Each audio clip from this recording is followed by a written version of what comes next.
welcome back to Etheric Tide. This is Lauren. We've got our weekly pick a card.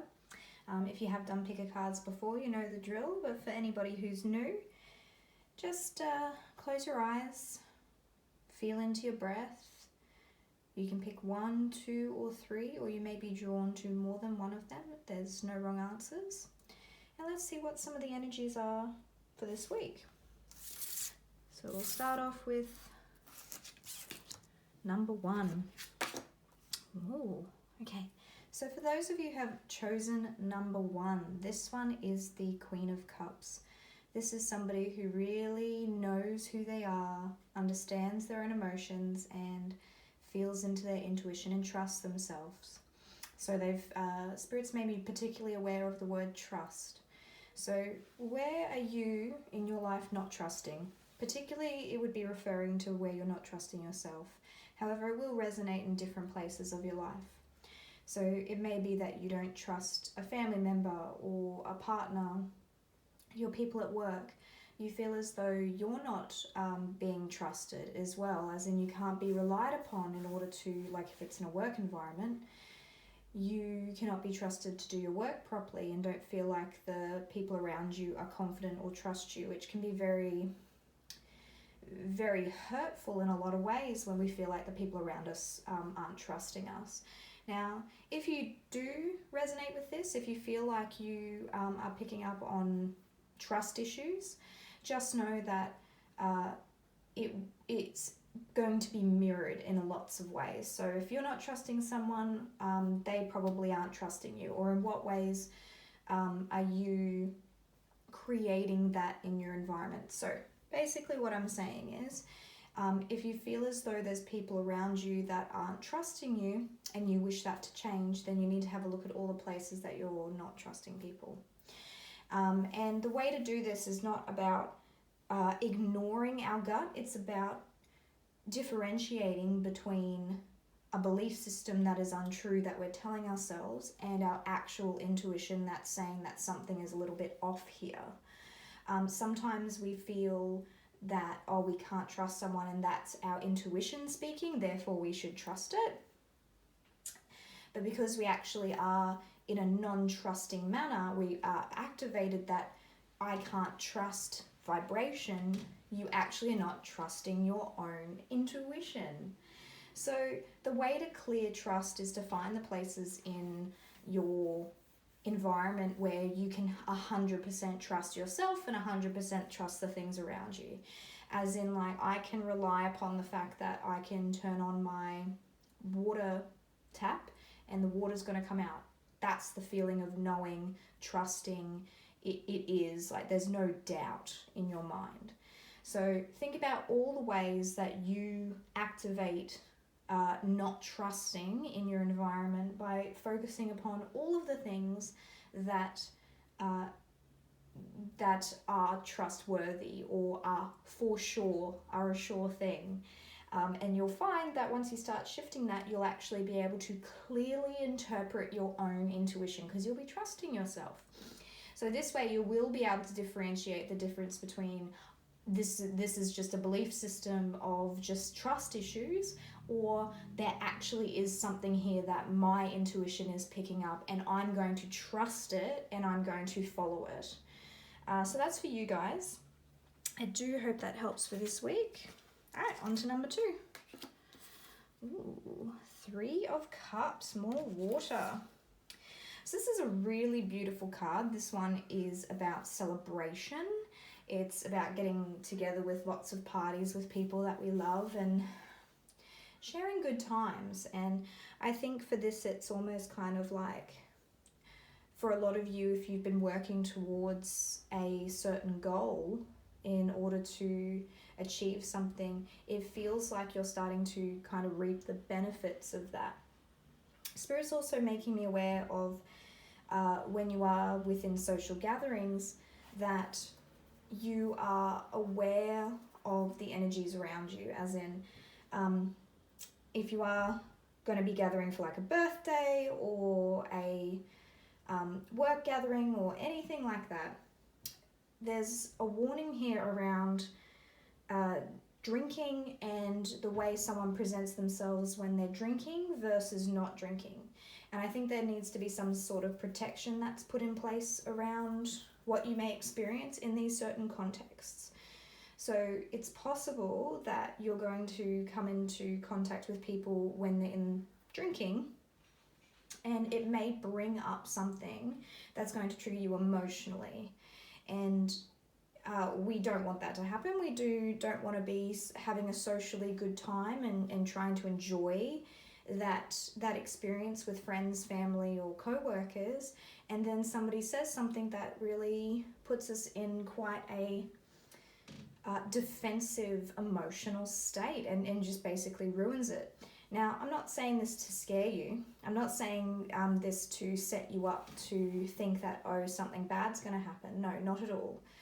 I just feel like for anybody who's chosen number 2, there could be a tendency here, and particularly this week, to be defensive within social situations. Perhaps you're caring a little bit too much about how you look to the people in your environment. So maybe you're being super careful as to what you're saying, super careful as to what they're seeing, or trying to put on that mask within those social situations in order to maybe emotionally protect yourself. So if you know that you have a habit of doing this, just know that there's going to be somebody in your environment that may bring up this defensiveness even more. And a way for this not to affect you in a reactive way is to set your intentions going into it, that you have the protection bubble around you. You can ask Archangel Michael, you can imagine a color around you, however way you do your sort of protection intentions. And as you go into that group setting, you can even set the intention of like, may only interactions be that for my highest good. And that's a great way for you to not perceive or be affected by people who ordinarily would be activating those triggers or defense mechanisms. So I think for you guys, it is a beautiful opportunity for you to be able to come together and get the most out of the social gathering, I think is what's indicated here. So it doesn't leave a bad taste in your mouth, because when people get alcohol in them, it changes some of the things that they do and say. And that's probably what's going to happen. If you've put in those protections, it's not even going to affect you, not even going to register. Okay. All right, for people who chose number 3, we've got ourselves the 6 of Cups. It's actually been coming up a lot in a lot of people's readings lately. It has come in the reverse here. In the upright, this is nostalgia. This is thinking on the past. And I actually think that in this context, it being reversed is that we aren't allowing ourselves to fully connect into bringing in future vibrations because the past is holding us back. So generally everything that we're experiencing in our current environment, everything that is manifested and we are observing in our physical environment right here, right now, is actually a result of our past. So right now, you are observing what is a result of your past at any given time, unless you become aware of it and aware of what influence you have on your physical environment and what you're manifesting. So I feel like what's holding you back from moving forward and being able to shift beliefs is that you are stuck in the past. You're stuck telling yourself the same old story over and over again.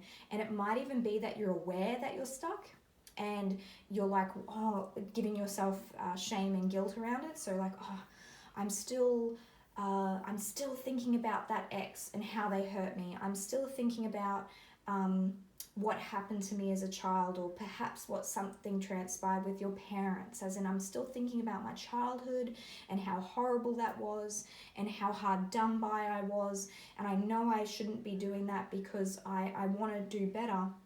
However, the way vibration works, the more you focus on it, the more you activate that vibration within you. So even when we're doing healing work, there's a trickiness about it, that the more you focus on it, the more you activate it.